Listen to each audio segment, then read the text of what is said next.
All right. Hello and welcome back to another amazing episode of E2E Expert to Experts, where we bring you the world's best experts.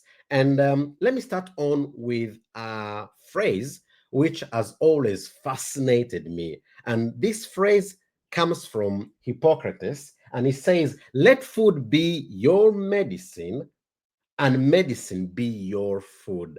So, in such a busy world where we are constantly running up and down, we are trying to be our best, and in such a competitive world, whether you are in the corporate, whether you are an athlete, world is competition. Everything is a competition.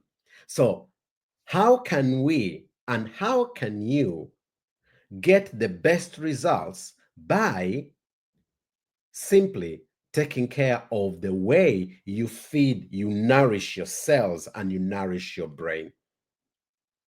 So, with no further ado, I want to introduce you an expert in this field. This is an amazing soul, somebody who has mastered performance and with a background, with a clinical dietitian background, has mastered also the expertise in how you can feed, provide, and supplement your body in such a way that it can perform at its best. So join with me and let's welcome on stage the one and only Claire Fudge, okay, our performance nutrition expert. Welcome, Claire. How are you today? Perfect. Thank you. Thank you so much for the invite today. I'm really looking forward to our discussion all about performance. Yes. So let's start on immediately. What is performance for you and what is performance nutrition for you? That's a really good question. I think those two things are a little bit like chicken and egg, aren't they? Because what comes first, the performance or the nutrition that creates the performance? And what on earth is performance nutrition? So, performance, whether you're a business professional or whether you're an athlete, is actually being able to get the best out of your body and the best possible results for you. So, whether that's in business, um, performing within your team in business and getting really good results, but also being able to perform in life. I mean, what do I mean by performing in life? Well, you know, many business professionals are maybe performing pretty well in their business, or are they performing to their greatest extent? But when they get home, what are they left with? They haven't got any energy.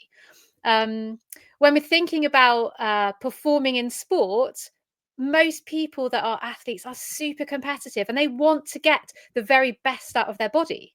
And that's where one of the elements comes in is performance nutrition, fueling your body to be able to create a high performing environment within your body so that you can work with your body and not against it. That's brilliant. That's brilliant. And one of the things which brought us into this podcast and one of our common areas is working with Olympic athletes. As many of you know, I had the privilege of coaching an athlete who then ended up winning the gold Olympic medal in Tokyo in 2020, but the competition was in 2021 due to COVID.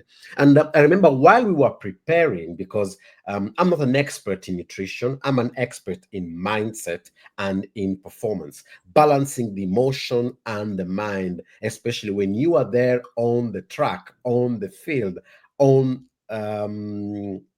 on the ground, and you're there alone, and you have that chit chat in your mind going, and you need to manage and deal with it. So while I was working with my athlete, one of the hardest thing the coach, the trainer had to do was to make sure that she was getting the supplements and feeding herself so she could recover faster, because it was a moment of intense preparation right before that. Now, uh, what, how vital and how determining is being disciplined in this process? Yeah, well, Discipline is an interesting word in itself, isn't it? Like, what does discipline actually mean? And I think the kind of word that I would use is consistency. Be Hmm. consistent with what you're doing, because actually one of the biggest mistakes I see people make in terms of discipline, and I'll take the other side in a second, is that actually people become black or white. They do all or nothing. And I'm sure, Moses, in your area, of working in mindset, I'm sure you've seen many people working in kind of like they either do it 100%, then they kind of fall off piste, and then they go back to where they were. And what I see is people can become almost over disciplined at doing something, and actually that creates this cycle of full on and then coming off again and then going back to where they were. So I like to think of it in terms of consistency, because as I'm sure you'll agree, being consistent, if you're an athlete, consistent training, consistent um, hydration, consistent fuel intake, as in nutrition, food, consistency with your sleep, all of those things are so important. In fact, I like to think of it like a triangle. Obviously, for me, nutrition is at the top, but they all feed into each other. If you're consistent with moving or exercise, consistent with your sleep, and consistent with your nutrition as well. So it's an art, actually, isn't it? It's something you have to practice, I would say, in terms of discipline. Absolutely. And I'm curious, Claire, why you? Why are you the expert in performance nutrition? What brought you there? Hmm. Interesting. So if you can imagine growing up as a child in the depths of Dorset in the UK, so in the countryside, in the middle of nowhere, and I was a child who grew up in a third generation bakery, right? So now I'm sat here as a performance nutritionist, a clinical dietitian, and you're thinking, what? You grew up in a bakery, like cooking, baking cakes and biscuits and bread. Like, how on earth did you end up where you are? But do you know what? That gave me the love of food, and really good quality food. And I remember the marquees we used to walk into on a hot sunny kind of summer's day, and there'd be all these different producers there, like producing good quality cheese and lovely ice creams and fresh vegetables and meats. And so I found this real love of food, like good quality food, and it was something that I was brought up with. And over this time, kind of, because we lived in the middle of nowhere, if I was going to get anywhere, I had to get on a bike. So I remember cycling up the road, going to our horses, because most people in the countryside did that. But I take all my stuff with me in a little basket on the front of the bike. So this kind of passion for sport and this passion for sport and food kind of grew, and my my career developed thinking, like, what can I do with that?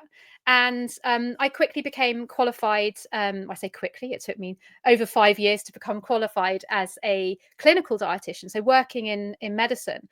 And I saw a lot of professionals. You had these businesses like my parents did, and I saw my parents working really, really hard. So I could really kind of empathize with what was going on. But I saw them in hospital. I saw them when they were unwell, and they had spent their lives making money in their business. And suddenly I was seeing them either in intensive care units or in a cardiology, so a heart clinic, where they've had a heart attack, they've had a stroke. But what now? And I thought, you know what? Working in the NHS, I love it. Like, I think it gives such good support. But I saw these people struggle, and I couldn't give everything in, let's face it, 20 minutes to somebody. Hmm. And I kind of struggle with, what am I going to do? Because where am I going to go with this? I've got all of this passion to give, and I can see how much food really fuels somebody, but yet I'm seeing people that I can't help enough. And I was living in Yorkshire at the time, and one of the days I was out on a run, and I was really thinking, like, how am I going to change what I'm doing? Because I feel stuck in a cycle of having so much to give but can't help these people. And my passion for sport at that time was really growing. So I was out on a long run, and it was one of those, if anyone's been to Yorkshire before, these lovely rolling hills, and like just beautiful, like you cannot see anything for miles and miles, and these stone walls as you're running past.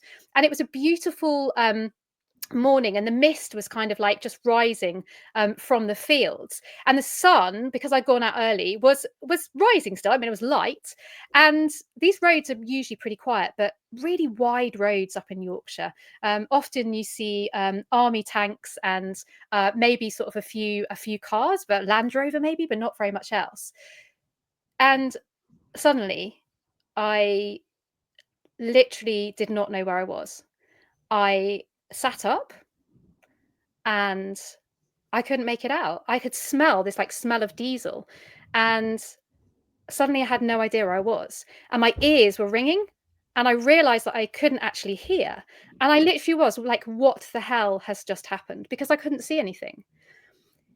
And quickly I tried to get to my feet, but over the other side of the road was my trainer. I was like, shit, where is my foot? Luckily, my foot was still attached to my leg, but my trainer was over the other side. So that adrenaline is rushing, you know, like, and as an athlete, like, I'm used to that feeling, and I got off my feet and I turned around. I couldn't actually stand, but I could stand on one leg, and there was an oil tanker behind me. So I was like, what the hell has happened? Because I'm now faced in the direction I came from, and there's an oil tanker behind me. And this smell of diesel, like that's all I can remember, and I can remember to this day. Anyway, moving on that that winter's day, I spoke to my sister when I was in hospital, and it was a real life-changing moment. And she said to me, Claire, you've got to pick yourself up and get on. Like, you want to help people, and, you know, what are you going to do? Because I felt my sport had, you know, am I going to be able to run? What am I going to be able to do? So I threw myself into giving myself a massive goal. And I thought, right, I was already doing triathlon. I am going to do an Ironman. And this is where my career, or kind of my career as a non-professional, started in the world of endurance sport. And I thought at that time, do you know what? Something has to change. I want to help more people. I love sport. And suddenly I was in a place where I'd done my qualifications as a high performance nutritionist. And I quickly started working into the world of professional and elite sport, and developing my business, because I wanted to give more time, more passion, more knowledge, and help people to truly change their nutrition to be able to enhance their health and their performance, but also know how to maintain it. Mhm. Know why they're doing what they're doing, help them understand sort of fact from fiction, but be able to make lifelong change so that they can enjoy their wealth, they can enjoy their life. Okay. Very interesting. And you work with the top CEOs, business owners, and even Olympic athletes, as you mentioned earlier. What are the biggest nutrition and lifestyle mistakes you see high performing professionals are doing, and how these mistakes are sabotaging their success? Mm. Well, I'm sure you'll be agreeing at some of these points. So one of the biggest mistakes I see high performing athletes and CEOs making is that they do not have time. Hmm. You know, whether you're looking at athletes or whether you're looking at CEOs, but let's think about professionals. They're, you know, they're rushing round, they're running for a train, they're trying to round up children before school. You know, they miss meals, so they miss breakfast, and then, you know, you've got lunches running over, and they've missed lunch, and then they think, well, you know, like, I'm really, really hungry. What am I going to have? And they're scrabbling around in a desk drawer, you know, trying to find some snack. Or suddenly you go for a coffee, and oh, God, you know, that cake looks amazing. And, you know, they are on this path of reaching for foods at inappropriate times. And what they reach for is something that actually is causing their energy to increase and then suddenly decrease. And by the end of the day, they have no bandwidth for anything else. So definitely a timing issue and rushing around and then choosing the wrong things. Um, Also, that it's a really confusing world in the world of nutrition. I'm sure, as an expert yourself, you know, when you're working with athletes, people get this information from all different places, don't they? So, Hmm. you know, it's so confusing. Like, who do you trust? Like, just because they're a doctor, do you trust them? A doctor in what? You know, they may have a PhD, but it's in physics. It's nothing to do with talking about nutrition.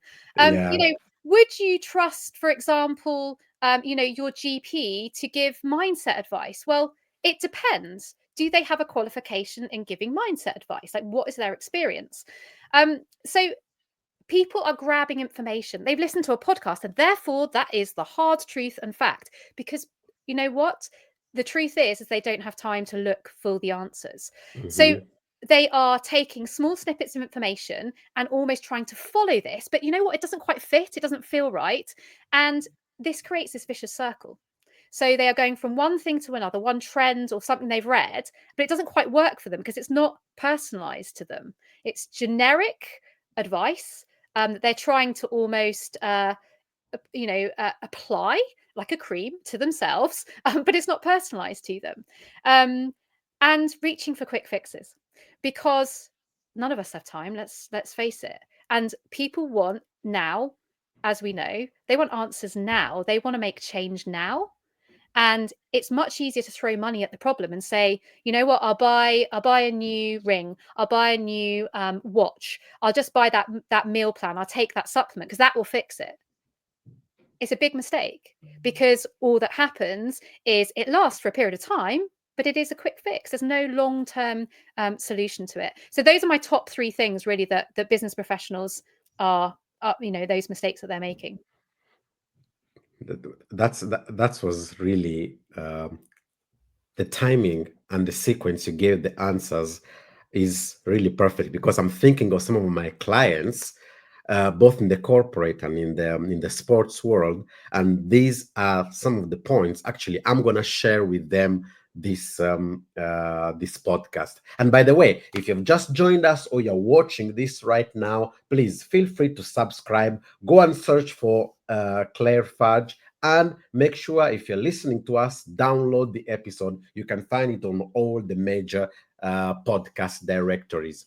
Now, Claire, many professionals think they can outwork poor health habits or that quick fixes, as you said, people go online, people look at a story and Instagram, and they think they can fix something. Somebody talks about, oh, don't drink water, oh, don't do this, oh, do keto, oh, do carnivore. And we have these trends whenever Mm. it is, especially when it's New Year. New Year, January, I would like to turn off my phone because everywhere you turn on, everybody's suggesting you how to lose weight, how to do this, use the berberine, use this, use keto, and all that stuff. Okay. Why is this approach so flawed? And what should they be focusing on instead of jumping on the next trend? You know what? I understand. I understand why people get into this position of searching for the next quick fix because we've all done it at some point in time. But the truth is that these quick fixes have no long-term success and therefore have dramatic impact on their health and their performance, every single day. And the the impact of looking for these quick fixes is again asking yourself the question, is there any research behind it? Is it going to work for me? Is it right for me? But most importantly, what is it that I need? What is it that my body needs right now? Number one. Number two, how am I going to go about making those changes to implement some of those strategies? Coming back to your particular expertise, finding those barriers, those things that get in the way from actually making change. Because often, as I'm sure you're aware, often it's not to do with cutting something out from their diet. Actually, what is it that's stopping you from doing what you need to do to be able to improve your health? I find so many people going round and round in circles. In fact, one of my clients, who's a CFO in Canary Wharf, he's an avid Ironman athlete. He works extremely hard, and he was going round and round in these vicious circles, constantly looking from one fix to the other because he just didn't have time. And the reality is when we dug down, it wasn't about doing all of those things around his nutrition. First of all, we had to find out what his data meant that he was collecting, and that included his relationship with food. Because until Mhm. we looked at his relationship with food and his approach to making changes, no amount of different changes in nutrition long term are going to make a difference, because he constantly went back to the beginning, that vicious cycle the whole time. But as we worked on actually, number one, finding out the data that we collected, what did that actually mean? So this relationship with his food, how it made him feel, the impact on sleep, and then worked on how he could overcome those barriers. It wasn't easy, because he was, it was comfortable, isn't it? Like an old habit. It feels okay, and it's all right. Could just go back to buying that next supplement, and I'll be okay. And you will feel okay for a little while. But quickly he was able to really change his sleep pattern. He was able to intuitively eat. And he went on to be able to, by the way, nearly at the age of 50, as a lean athlete already, he lost 4% of his body weight. He increased his muscle mass by, I think, nearly 7%. And he went on to qualify for not one, but 2 world championship Ironman events. Wow. Just by actually looking at the data, discovering what the data meant, and finding these barriers and strategies to overcome them. That was the biggest part of work we did. The nutrition came second to that. So really what I would say is, it's really looking for, what actually does my body need, and what am I doing right now? What's getting in the way of me actually making changes? Okay. And this example of this gentleman from Canary Wharf, is it what you call elevated human performance, or you have other examples of what is elevated human performance? Yeah, it's a good question, isn't it? What is elevating, human performance? And I believe that's really being able to work with your body and not against it.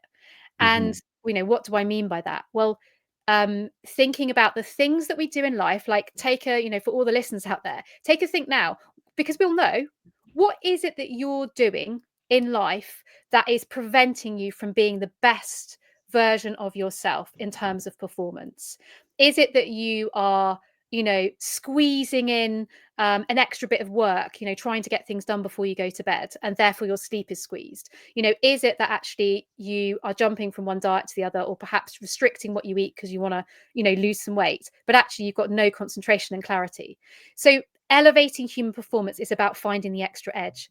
In sport, we talk about marginal gains, right? Like the 1%, the extra edge, Mhm. compounding small changes over time to actually make a massive difference. And that's how, as you'll know, that's how Olympic athletes achieve medals, is by looking at every single area of their life, of their performance, of their sleep, of their nutrition, of their strength and conditioning, their mindset, all of those factors. They might be tiny 1% changes, but compounded over time, that makes a huge difference. And that means that everything is elevated. So you can perform more highly in work, you can perform more highly at home with your loved ones and your family, because sometimes they take second place to your business. And this, the same with athletes. It's looking at all of those 1%. So that is elevating human performance. And I'll just give one more example. So I've actually got one of my clients at the moment is doing an amazing lifetime goal. She's cycling from Cairo to Cape Town. Cycling from Cairo Wow. to Cape Town. That's a hell of a way. Like, if you look it up on a map now, you know how big the continent of Africa is. That is Yes, huge. yeah. Yep. So she was really started cycling, really a little bit clued into nutrition. She is a CEO in business. She knows how to look after her body, but she just doesn't have time. But she set these amazing goals. She went out and she actually knew where some of her problems were in terms of being on track with her nutrition. And some of it was changing mindset around prioritizing nutrition, but in a super simple way. Like, one of the big things I'll say here is, a big red flag: if someone is making something super complicated, ask them, do they know what they're talking about? Because they may not. Because science behind the nutrition advice that we give is complicated, right? But being able to give very simple advice that you can put into practice, that actually takes knowledge, skills, and expertise. So I could give her simple information about how she could, and strategies about how she could change her every day to day. And now she She is, I think, she's probably got another month to go. So she's about 3 months into her 4-month cycling from Cairo to Cape Town. And you know what she said to me, Moses, the other day? People are dropping like flies. Now, by the way, there are some Ironman athletes that have gone out and done this. So there's a group of them. And she had strategies. And she said to me, I've taken electrolytes with me because when it's really hot, because obviously going through Africa, you go across the equator, it changes. One day you're raining, the other day it's Yes. hot. Prioritizing her sleep. So what we did is we looked at the whole of where she was going to be on each day. She pre-booked their camping. She pre-booked some hotels because I said to her, if you can get some good quality, I mean, air conditioning in some of these places in Africa, not so much, but a bed to lie on, have a shower, get some good quality sleep. We also looked at where she could go and buy certain foods because she knows that she's intolerant to some things like wheat and lactose, and she therefore has snacks. She's eating on a regular basis. Other people are getting sick. They're getting ill. They're becoming dehydrated. She has cycled every single day since January. Wow, that's impressive. Yeah, Again, setting up a higher goal, higher than what you can um, possibly imagine, possibly as a human being, imagine and comprehend. That will put you to the stretch. That will put you to the edge of improving every single day. And I believe that every single day she's knowing more about her body, more about her capabilities, and mm, she's always pushing yeah, 1 inch, two yeah, millimeters every single yeah. day. And Brilliant. I always say it's about, and you'll know this as an athlete yourself, like as an athlete, you get to know your body very, Mhm. very well. But it's about listening to your body and being able to do the right thing. And often, would you agree that like our bodies actually do tell us what we should do? Yeah. And sometimes we ignore it and we Hmm. don't listen to it. But then we pay the check later on.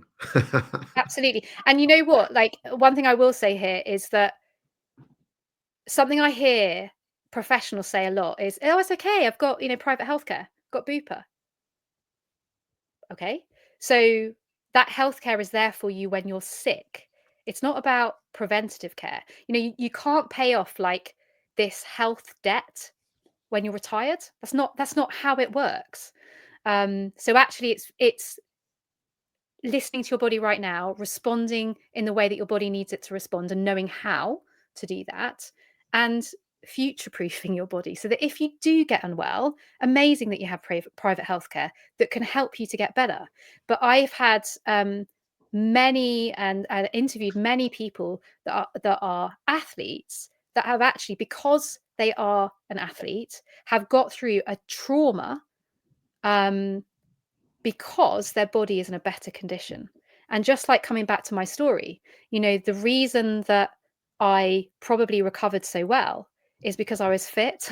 Um, I made sure I really prioritized my nutrition afterwards. But I truly believe that if you're in the best shape possible, whatever life throws at you, you're going to be able to uh, maybe recover faster, maybe you respond to treatment. If it's something like cancer, maybe you respond better. And Mhm. there is some research in that area at the moment. Okay, brilliant. Now, I know you have a gift for all the people who are watching us and listening to us. Would you like to talk more about it? And then, for those of you who are watching us on YouTube, you will have in the description the links. Even for those of you who are listening to us and you download the episodes, go and check your description because there is the link for a unique gift only for you from the expert in performance nutrition. Please go ahead, Claire. Yeah, so I'm really excited to offer you this gift because I would really love to speak to a number of you. So what I'm going to say is the first 5 people that get in contact with me on LinkedIn. So make sure that you connect with me on LinkedIn and mention the Moses E2E podcast. And if you drop me a message saying that, I will we'll set up a call and I'll give you a free nutrition strategy call. So for the first 5 of you that message me, we'll do that. Also with the link that below in the details here, you can also register for my free virtual event, Finding the Energy Within. all about performing a high performing body, and using performance nutrition to be able to accelerate health and optimize your performance. So I'd love to see you there at one of my events, and I'd love to talk to those 5 people. I'm excited to know who they are, what they do, and how I can help them. Oh, brilliant, fantastic. Thank you for this generous gift. So just let me just recap. For the first 5 people who through LinkedIn get in touch with Claire, Claire is gonna have a private session with you and strategize together what the next steps are. And for all of you who if you can't make it to reach among the top 5, or you are on other platforms listening or watching us, don't worry. Click on the link in description and there is a free invitation for one of her virtual events, and potentially you can meet Claire in person. But please don't forget to get in touch with Claire. You can find in descriptions all her social platforms and where you can find her. Okay, now Claire, as a final question, I want to ask you this. Imagine you have, now this is Claire today, but imagine on your left, actually on your left, this side, you have Claire of 8 years old. Mm-hmm. And then on your right, you have Claire of 80 years old. What would the Claire of today, in 20 seconds, what would the Claire of today say to the small little girl of 8 years old and to the old Claire of 80 years old? Okay, so I'm going to go 80 to 8 first of all. I would say never turn an opportunity down. Say yes within reason. Say yes to opportunities, and don't be scared to reach out to ask for support and help, because some of the greatest things that I have done and learned in life is by saying yes, even if it scared me. And that's the exciting part. I would say to the 8-year-old to the 80-year-old is keep doing it. Like, keep going, because the more that you move and keep going, you literally just keep going. It's don't give up. Don't retire and put your slippers on and sit in front of the fire. Get going, get out there, because you'll only know, what is possible if you keep doing it. Wow, wonderful, wonderful. Thank you so much, Claire. And for all of you who have been watching, please subscribe, share this episode. And this episode was with the performance nutrition expert. It was our pleasure, my pleasure, to have you as our guest, Claire, and hope to see you again in other episodes that we will do in the future. Thank you so much for being with us. Thank you so much for tuned in. And for all of you out there, this is E2E Expert to Experts, where we bring you the world's best experts. And for now, see you on the next episode. Thank you, Claire. Ciao. Bye.